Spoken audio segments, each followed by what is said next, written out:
Konflik antara Israel dan Iran terus mengalami eskalasi signifikan hingga hari ke-7, Kamis 19 Juni 2025. Alih-alih mereda, tensi militer justru meningkat dengan intensitas serangan yang lebih luas dan target strategik baru yang mulai disasar oleh kedua belah pihak. Setelah sempat terjadi jeda relatif tenang pada hari Rabu, keesokan harinya kawasan Timur Tengah kembali diguncang oleh pertukaran rudal dan serangan udara besar-besaran. Kini, perang terbuka tidak hanya berdampak pada instalasi militer, tetapi mulai menyentuh wilayah-wilayah sipil secara langsung. Israel memulai serangan pada Kamis pagi dengan melancarkan serangan udara besar-besaran ke fasilitas nuklir Arak di Iran. Arak selama ini dikenal sebagai salah satu pusat pengembangan teknologi nuklir paling vital di negara Iran. Pemerintah Israel menyatakan bahwa tindakan itu adalah bagian dari operasi untuk menghentikan kemampuan Iran memproduksi plutonium, bahan utama dalam senjata nuklir, dengan melibatkan 40 pesawat tempur dan lebih dari 100 amunisi presisi. Israel menargetkan fasilitas-fasilitas penting di berbagai lokasi strategik termasuk Teheran. Militer Israel mengklaim telah mengeluarkan peringatan sebelumnya kepada penduduk sekitar lokasi reaktor Arak. Menurut pasukan pertahanan Israel, IDF, target utama adalah bagian-bagian dari reaktor yang berkaitan langsung dalam produksi bahan bakar nuklir.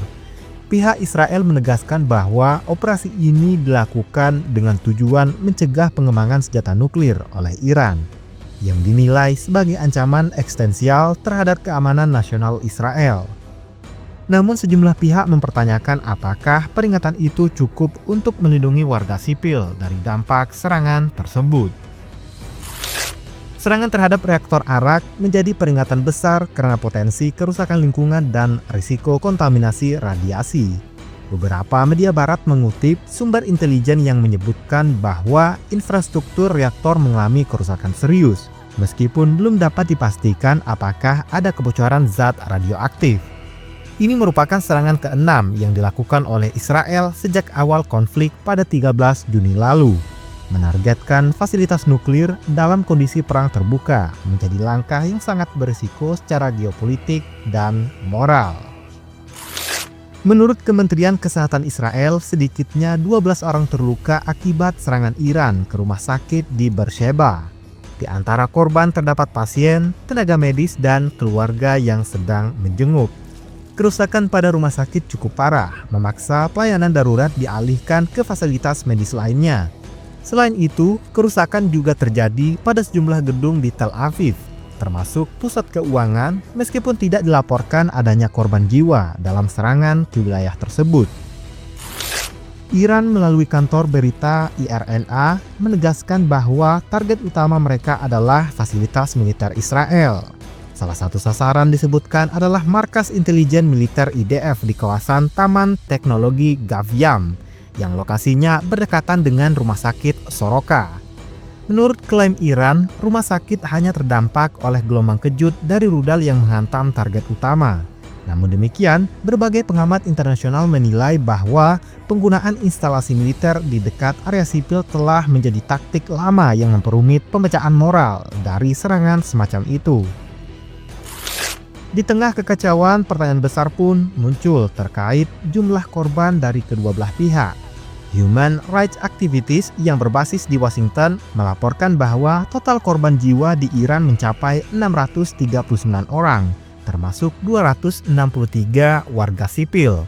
Sementara itu, Iran menyebutkan angka korban lebih rendah, yakni 224 orang tewas dan lebih dari 1.000 lainnya terluka. Sedangkan dari pihak Israel, korban jiwa tercatat sekitar 24 orang, dengan ratusan lainnya mengalami luka-luka. Ketidaksinkronan data ini menunjukkan ketertutupan informasi yang sering terjadi dalam konflik berskala besar.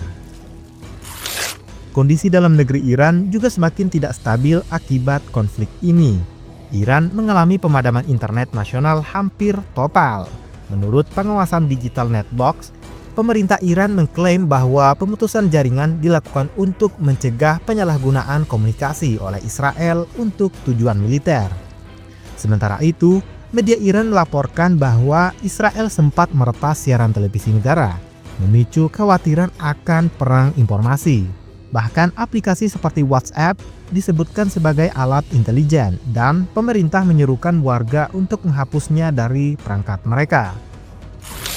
Di tengah eskalasi konflik, pemerintah tertinggi Iran Ayatollah Ali Khomeini mengeluarkan peringatan tegas kepada Amerika Serikat. Dalam pidato yang ditayangkan televisi pemerintah, Khomeini menyatakan bahwa intervensi militer Amerika Serikat akan berujung pada kerusakan yang tidak dapat diperbaiki. Sementara itu, Iran meluncurkan rudal Sejil dalam operasi True Promise 3, menandai penggunaan senjata strategis jarak jauh berbahan bakar padat dengan daya hancur yang sangat tinggi. Iran menegaskan bahwa langit wilayah Israel kini terbuka lebar bagi rudal dan drone mereka, sekaligus menegaskan kesiapan negara itu menghadapi perang dalam skala lebih luas jika diperlukan. 7 hari, ratusan korban, rudal-rudal yang terus meluncur tanpa henti, dan kini langit Timur Tengah tak lagi tenang. Satu serangan ke fasilitas nuklir bisa memicu bencana lingkungan, tapi ini baru permulaan. Israel belum mundur, Iran belum gentar, dan di balik layar, kekuatan-kekuatan besar dunia mulai bergerak dalam bayang-bayang. Kapan gencatan senjata akan terjadi? Atau apakah kita sedang menyaksikan babak awal dari perang regional terbesar abad ini?